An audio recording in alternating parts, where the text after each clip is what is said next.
Let's get some sharing started. Our speakers have each chosen someone special in their lives to introduce them. First up is a mom, Melissa.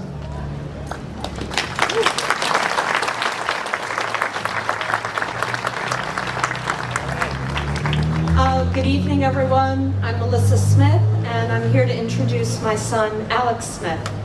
Alex, as noted, was born and raised here in New Canaan. Great student, fabulous, talented athlete, sharp-witted son and brother and friend. And then things didn't go so well. And following 8 years of addiction, where he was doing progressively more terrifying drugs, weed, Xanax, than fentanyl, and ever more terrifying consequences, car accidents, arrests, a stroke, he made the brave decision inside himself to recover. And I'm so, so proud of him. And, his recovery is not just a testament to his fortitude, but to the strength and surrender. And that's what I really saw in him, was a surrender to help, to the help that was offered by the recovery community and its wisdom, to a sponsor, to all those people who were there for him to give him a second and third chance, and also to the love of his family, who has always been there for him and never gave up. So with that, I'm going to turn over to Alex.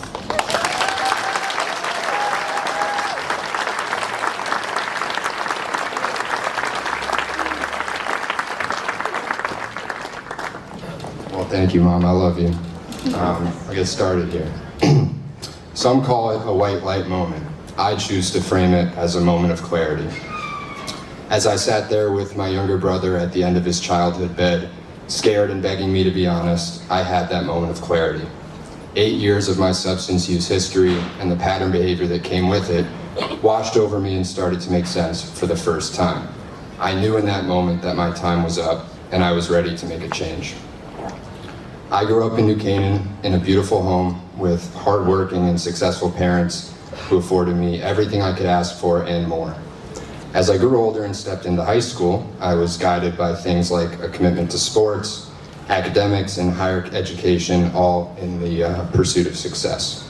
When I made it to college, I was living the life I thought I was supposed to live, all while feeling completely disconnected inside. I was constantly measuring myself against others, feeling like I was falling short, and generally unsure of who I really was. It was in that space that I found the answer in substances. A temporary relief that became a way to cope. What started in my freshman year of college began a 7-year process that likely echoes the horror stories you hear of others. Overdoses, car accidents, and near-death experiences were a routine part of my story.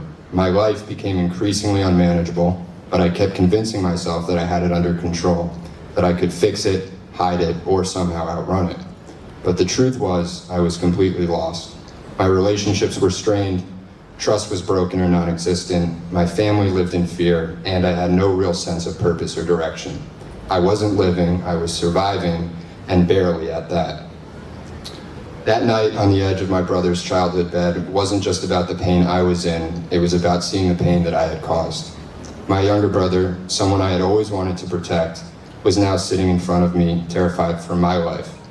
That cut more deeply than anything else had. It cut through the denial, the pride, the fear, and it made room for something I hadn't felt in a long time. Willingness. The willingness to ask for help, the willingness to be honest, and the willingness to try something different.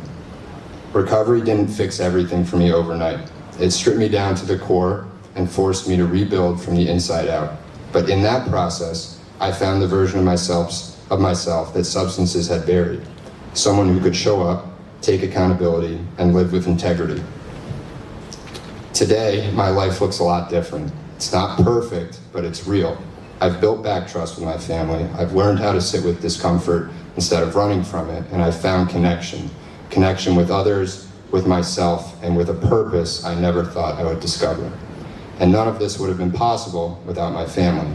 My brother may have been the one to hold up the mirror for me that night, but it was the unwavering love and support from all of them that gave me a reason to fight when I couldn't find one for myself. They never stopped believing, even when I had given up. To my mom, dad, Abby, Jamie, and everyone else that believed in me, thank you. If there's one thing I want anyone to take away from my story, it's this. No matter how far gone you think you are, no matter how dark it is, change is possible, and I'm living proof of that. Thank you.